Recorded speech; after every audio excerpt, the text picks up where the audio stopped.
열왕기상 21장 17절에서 29절까지 말씀입니다. 제가 가진 성경으로는 구약 성경 555면에 있습니다.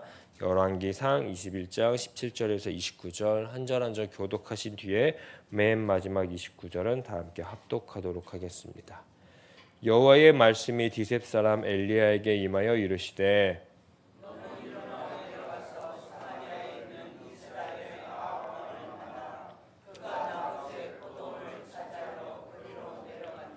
너는 그에게 말하여 이르기를 여호와의 말씀이 내가 죽이고 또 빼앗았느냐 하셨다 하고 또 그에게 이르기를 여호와의 말씀이 개들이 나봇의 피를 핥는 곳에서 개들이 내 피를 곧 내 몸의 피도 핥으리라 하였다 하라.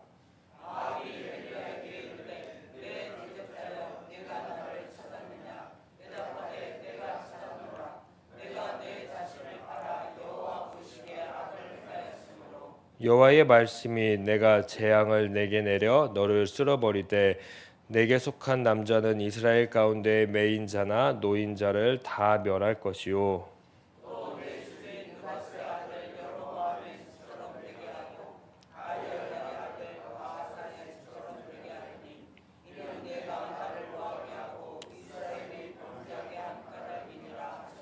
이세벨에게 대하여도 여호와께서 말씀하여 이르시되 개들이 이스라엘 성읍 곁에서 이세벨을 먹을지라.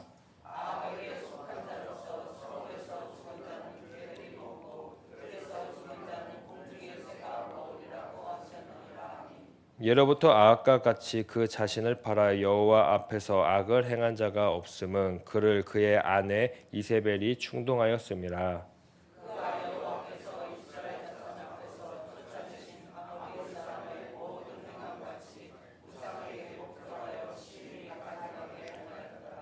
아합이 이 모든 말씀을 들을 때에 그의 옷을 찢고 굵은 배로 몸을 동이고 금식하고 굵은 배에 누우며 또 풀이 죽어 다니더라.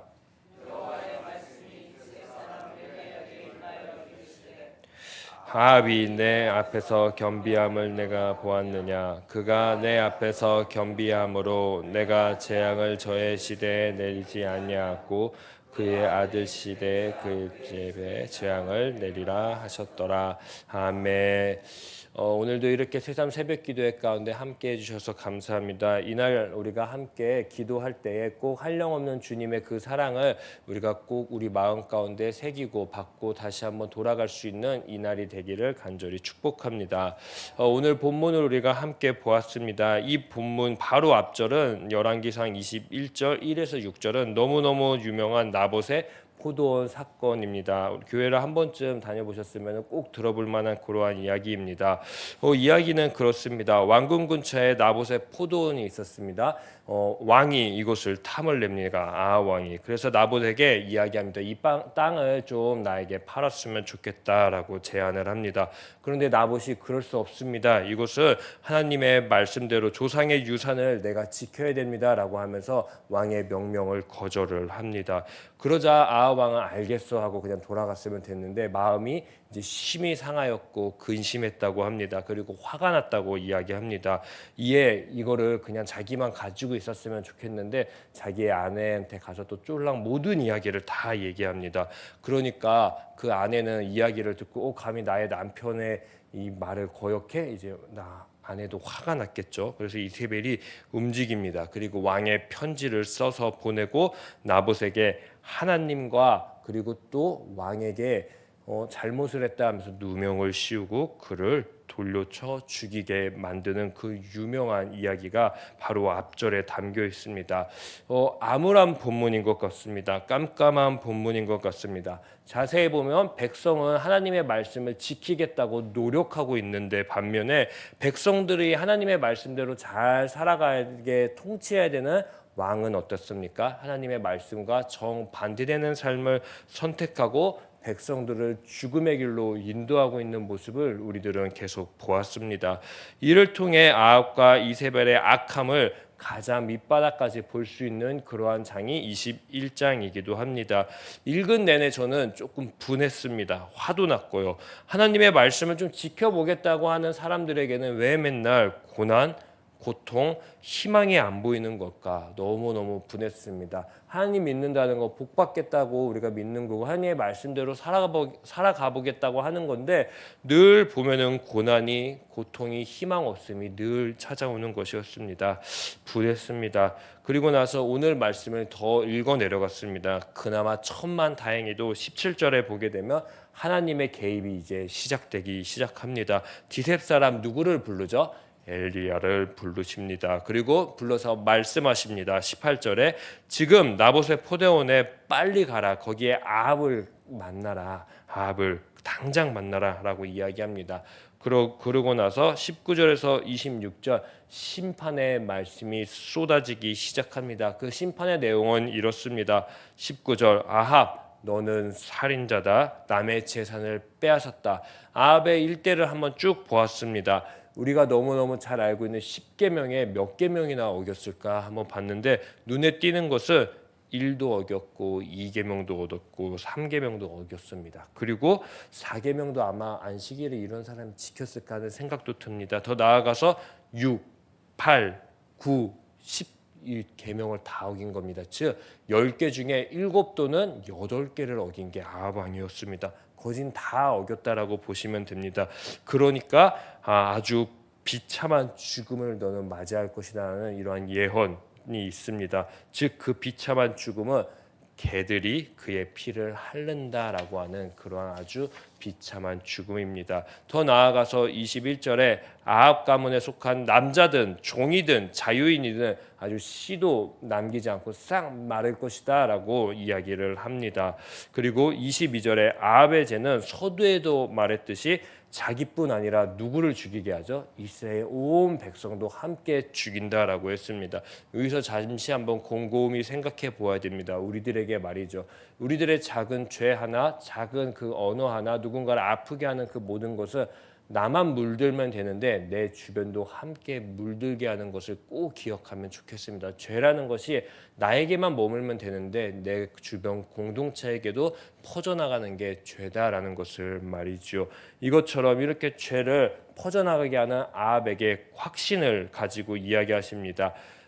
이봐라 여로보암의 집처럼 그리고 아이야의 아들 바하사에게 했던 것처럼 확실하게 이 재앙은 이루어진다. 과거에 보았지 이 과거처럼 오늘날도 아합 너에게 확실한 재앙이 쏟아져 내릴 거다라고 하나님의 선포이기도 합니다.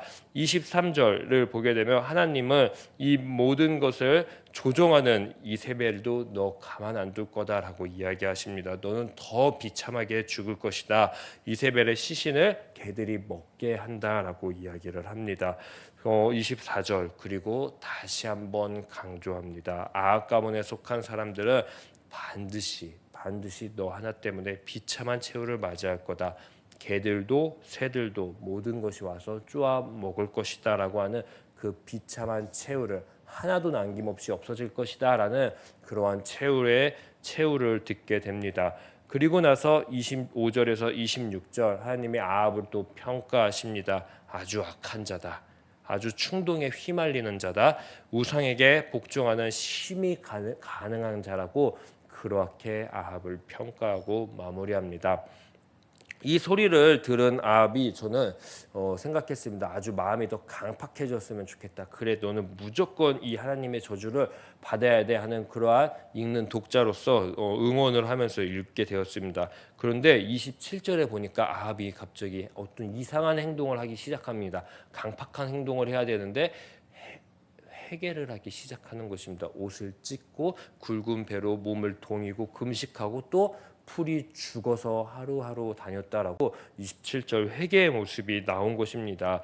저는 그래서 28절이 뭔가 불안하다라는 생각을 했습니다. 이러면 안 되는데 당연히 여호와의 말씀이 다시 한번 등장한 겁니다. 엘리야에게 임했습니다. 그리고 29절의 말씀을 합니다. 29절 말씀 우리 다 함께 합독해 보도록 하겠습니다. 아합이 내 앞에서 겸비함을 내가 보았느냐. 그가 내 앞에서 겸비함으로 내가 재앙을 저의 시대에는 내리지 아니하고 그 아들의 시대에야 그의 집에 재앙을 내리리라 하셨더라. 아멘. 네, 하나님이 이제 아합을 평가를 다시 하십니다. 어떻다고 합니까?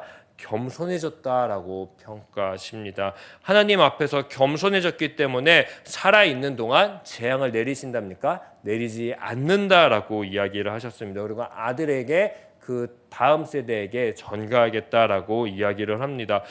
개인적으로 저는 이 본문을 읽는 내내 이랬습니다. 매우 화가 났습니다. 왜 의인들에게는 맨날 고난이 찾아오고 고통이 찾아오고 힘든데 이 아기는 너무너무 쉽게 용서도 받는 걸까? 너무 화났습니다. 그리고 잠시 성경책을 덮고 묵상했습니다. 하나님 진짜 이러시면 안 되죠. 이러면 안 됩니다. 라는 그러한 생각을 가지게 하는 본문이었습니다. 그런 순간에 저도 갑자기 깨닫게 되는 게 있었습니다. 하나님께서 보여주신 것입니다. 아합과 같은 존재가 바로 저였다라고 이야기를 하시기 시작하셨습니다. 아합에게 기회를 주신 하나님, 그 하나님이 오늘 저에게도 똑같이 기회를 주신 것입니다. 너도 원래 아합이지 않았냐라고 계속 말씀을 하시는 거였습니다. 나아가 오늘도 죄인들을 멸하지 않는 이유가 있다라고 이야기하십니다. 그것은 바로 오늘 아합 같은 한 사람이 하나님에게 돌아왔던 것처럼 오늘도 많은 죄인들이 이 심판이 유보돼서 하나님 앞에 돌아오기를 간절히 소망하는 하늘 아버지의 뜻을 조금이나마 생각하게 하는 그러한 본문이었습니다. 하나님께 감사할 수 있는 용기가 다시 한번 날 수 있게 하는 그러한 본문이 오늘 본문이었습니다.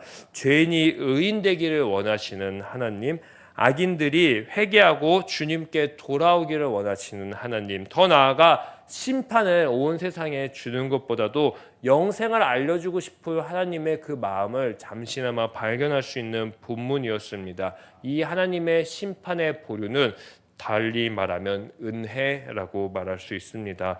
그래서 오늘도 하나님의 은혜의 날을 우리는 살아갑니다. 심판의 날이 아니고 말이죠. 아까 같은 저를 구원해 주신 은혜, 여기에 좀 초점을 맞춰 보았습니다. 악인들에게 초점을 맞추면은 아까 계속 제 입에서 이야기 나왔던 것처럼 분합니다. 억울합니다. 화가 납니다. 하나님 왜 그러십니까? 한탄하게 되고 억울함을 호소하게 됩니다. 그러나 아합 같은 죄인인 나에게 초점을 맞춘다면은 은혜임을 다시 한번 깨닫게 되었습니다. 그런데 하나님의 보류, 이 은혜에 초점을 맞추면 잠시 우리가 또 생각해야 될 게 있습니다. 그건 바로 내가 그럴 만한 그릇이기 때문에 하나님께서 나를 먼저 구원하셨다라는 것을 꼭 깨달아야 된다라는 것입니다.